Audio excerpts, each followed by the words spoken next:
Isn't it wonderful to see a restoration of this wonderful old tennis centre which holds so many memories for us? So, good morning again, ladies and gentlemen. Peter Racy here. Now, I'm with Sally Ann, and we're just going to have a brief intro into each of these YouTubes. And the first one, Sally Ann, that I'd like you to talk on is Daphne's early career. And she was talking in this particular YouTube about her tennis racket, the one that she took to Wimbledon. And I think you have a little bit of a knowledge about her passion for tennis dresses, correct? Well, she was dressed by the great Teddy Timbing, who all of us who were interested in fashion as young girls always are. We always knew about Teddy, and Daphne actually has one of his dresses that she wore at Wimbledon, you know, when she did her win. At Wimbledon? Yeah. When she won at Wimbledon, yes. Yeah, and she is, as I understand it, she has a couple of hundred underneath the house still up here at Lutteridge. Probably one of the world's largest tennis dress collections, I would think. Well, that's very interesting, and I'm not sure whether they're all Teddy Timbing's dresses or perhaps there were other dress designers. I mean, what's particularly fascinating to me as a great tennis fan, and I watch the tennis all through the summer, is what they wear nowadays. They are not wearing fashion items.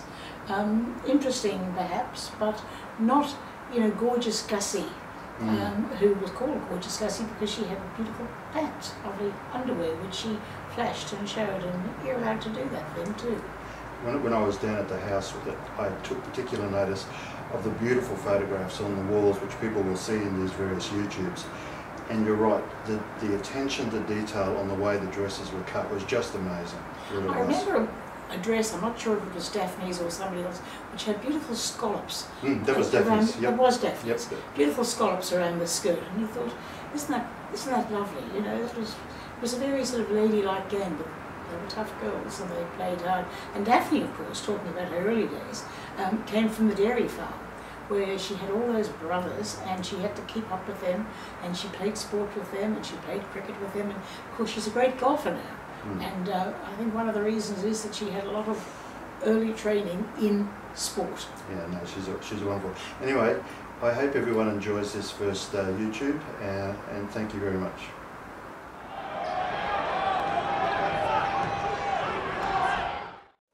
I really do love this photo. It's just so gorgeous. Baby's so innocent and Rod's so happy. It's lovely. Yeah, there's all the parts of it. Hi, I'm Daphne Fancutt, and this is a tennis practice court. The council has built many of these in the parks, and they hopefully build many more, and they're fantastic. Please use them, all you young players and older players. Good morning, Peter Racy here. This is the first of the Frew Park YouTubes on Daphne Fancutt, and I have to smile according to my camera assistant Isabella, who's behind the camera there. Now Daphne, you're holding a racket. I hope you don't whack me on the head with it. Now, what's the significance of the racket? Well, it's just part of me because it's the exact racket that I played in the final Wimbledon with. It's the exact racket I played at Milton with all the years I played. I loved it and I still love it. I don't know how the modern players would get on with it, but it feels great to me. Yep. It's a great looking racket. There was something special about the timber rackets, I think. I think they did lose a little bit when they migrated across to the big face aluminium rackets. And we're just standing in front as well of this absolutely amazing photo, larger than life. Must be almost bigger than larger than life. And I see it's a photo of Roy Emerson, and he's addressed it to yourself. Can you tell us a little bit about the history of that particular photo? Well, you know how at tennis functions and sporting functions they auction things away. This was auctioned on the night for a charity, and I loved it. Trevor loved it. Trevor was best man at Roy's wedding, so we've been great, and Joy and I, his wife, have been great friends all our lives. That cost about $4,000. So. Yeah, $4,000. No worries. You know, when it was auctioned, I thought, you know, this is a great cause, and I've got this forever then. And because I knew Roy enjoyed going to America or going to America, and it was just something to have in the house, so I bought it and people thought I was mad because it was so big. And then Roy was very nice, he just wrote something on it for me, and Rod was there, and Rod came over and wrote something on it for me. I don't know, you could probably read it, but... I can. To an old fishing mate, Daphne, you let the big one get away, Rod Laver, 1985. Amazing little story. And with that, we might just finish off this YouTube here and come back in a little minute. So in these YouTubes, you've probably heard the deep, dark voice in the background occasionally, and it's Trevor Fancutt, standing right next to me. And Trevor just showed me really a cute photo of Daphne in a swimming trunk at Istanbul.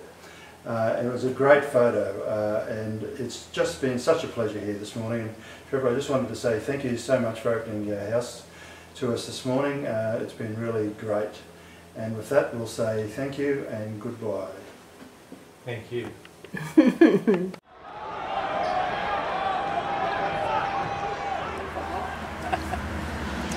we have a grill with the distinctive Milton logo on it, which it was known as by everybody that played there. And this was on, as you came off the street, off Milton Road, and you entered, it was on the left of the entrance, and it was really used as a barrier to keep people out of the clubhouse when big tournaments were on, and Davis Cup and such. Keep them out of the bar. Keep them out of the bar.